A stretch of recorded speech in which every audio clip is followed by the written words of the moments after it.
Welcome, brothers and sisters, and we meet again. Thank you, dear Lord, for allowing us to be here. Today is an email from February 8th, 2004 at 8:18 p.m. The subject is fishing pole. This says that it's a true story, and there are some versions of it you can find online.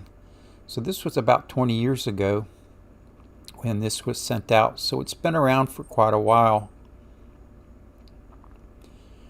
Howard County Sheriff Jerry Marr got a disturbing call one Saturday afternoon a few months ago.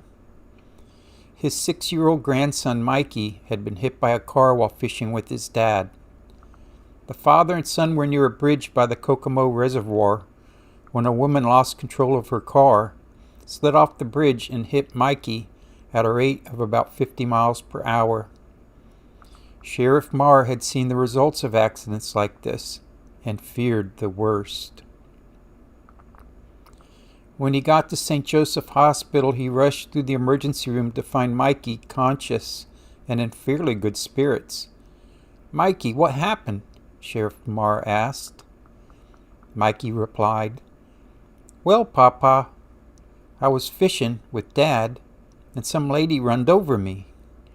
I flew into a mud puddle and broke my fishing pole, and I didn't get to catch no fish."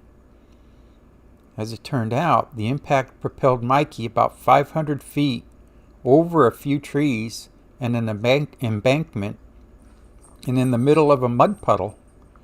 His only injuries were to his right femur bone, which had broken in 2 places. Mikey had surgery to place pins in his leg. Otherwise, the boy is fine. Since all the boy could talk about was that his fishing pole was broken, the sheriff went out to the store and bought him a new one while he was in surgery, so he could have it when he came out. The next day, the sheriff sat with Mikey to keep him company in the hospital. Mikey was enjoying his new fishing pole and talked about when he could go fishing again as he cast into the trash can. They were alone. Mikey, matter-of-factly, said, "Papa, did you know Jesus is real?" "Well," the sheriff replied, a little startled, "yes, Jesus is real to all who believe in him and love him in their hearts." "No," said Mikey, "I mean Jesus is really real." "What do you mean?" asked the sheriff. "I know he's real 'cause I saw him," said Mikey, still casting into the trash can. "You did?" asked the sheriff. "Yep," said Mikey. "When that lady runned over me and broke my fishing pole, Jesus caught me in his arms and laid me down in the mud puddle." So many times, incidents like this don't fare quite as well as this one.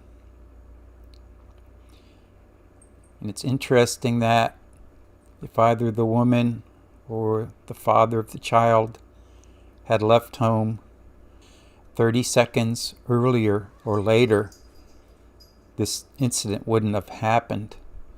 That everything had to come together almost perfectly for this to happen, even though it was a tragedy. But as in all tragedies, more times than not, there is some form of good that comes from them. Maybe not to everybody, but to certain people. God touches their heart through sometimes tragic incidents. I've said it before. I guess this is another opportunity to say that it is God and only God who can take a bad or evil situation and turn it into something good. Thank you for spending time with me this morning, and I do hope you have a joyous day and evening. And with God's help, we shall meet again tomorrow